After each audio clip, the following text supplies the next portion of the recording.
You know, every now and then, a single number drops that sends a shockwave through the financial world. It defies all the forecasts and makes everyone stop and ask, what on earth just happened? Well, we just got one of those numbers, and believe me, it is a big one. And here it is, the October Philadelphia Fed Manufacturing Index, a deeply negative 12.8. Now remember, in an index like this, 0 is the line in the sand between growth and contraction. So a number this far into the negative, well, it wasn't just bad. It was a complete reversal of fortune that absolutely nobody saw coming. To really get the scale of this shock, just look at last month. In September, the index was sitting at a really healthy positive 23.2. Manufacturers were feeling pretty good, but in the span of a single month, it collapsed by almost 36 points, down to a 6-month low. Folks, this isn't just a slowdown, it's a freefall. And that brings up the most important question of all, why? So to really understand why this number is causing such a stir, we first have to know what we're even looking at. This isn't just some obscure regional report. No, the Philly Fed Index has a long and really important history as a bellwether for the U.S. economy. It's been around since 1968, and every month it surveys about 250 manufacturers about their business. It's what's called a diffusion index, which is just a fancy way of saying it measures the direction of change. Above 0, things are expanding. Below 0, they're contracting. And crucially, because it's one of the very first economic reports to come out each month, everyone watches it as a leading indicator for the entire U.S. economy. And this right here is where our mystery really begins. The experts, the economists who live and breathe this data, they were all expecting another positive number, somewhere between 8 and 10. They saw continued growth. But reality delivered a negative 12.8. That's a miss of over 20 points. When expectations and reality are this far apart, it's a huge red flag that something fundamental and totally unexpected is going on under the surface. Okay, so to solve this puzzle, we have to do what any good detective would do. Look past the headline number and dig into the details. And what we find isn't a simple story of everything going wrong. It's way more complicated than that. It's a report full of contradictions. And here is the very first and maybe the biggest contradiction. The index for new orders, which is a super important measure of future demand, it didn't fall. In fact, it actually rose 6 points to a healthy positive 18.2. So this is the central question we have to answer.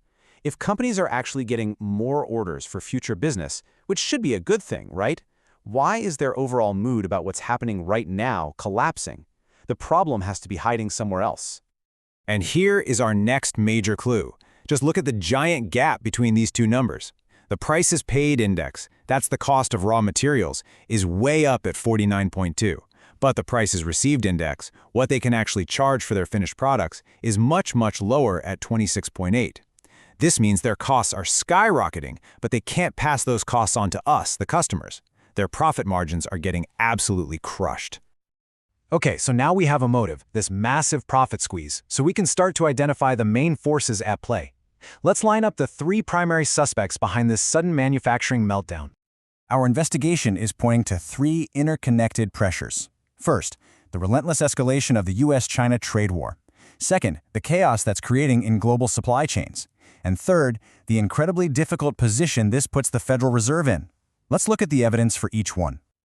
Suspect number 1, the trade war. I mean, this situation has just gone from bad to worse. The announcement of a potential 100% additional tariff on Chinese goods, possibly taking effect November 1st, has created an insane amount of uncertainty.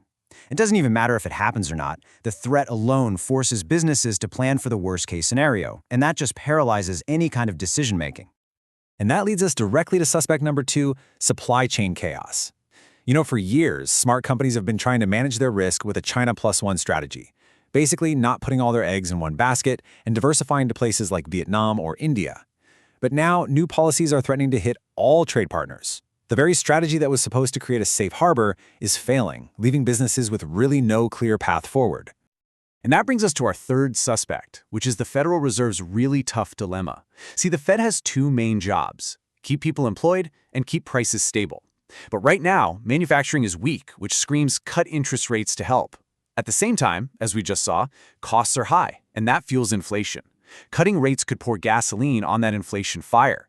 The Fed is truly caught between a rock and a hard place. So, with all this evidence on the table, we're left with two very, very different ways to interpret what just happened.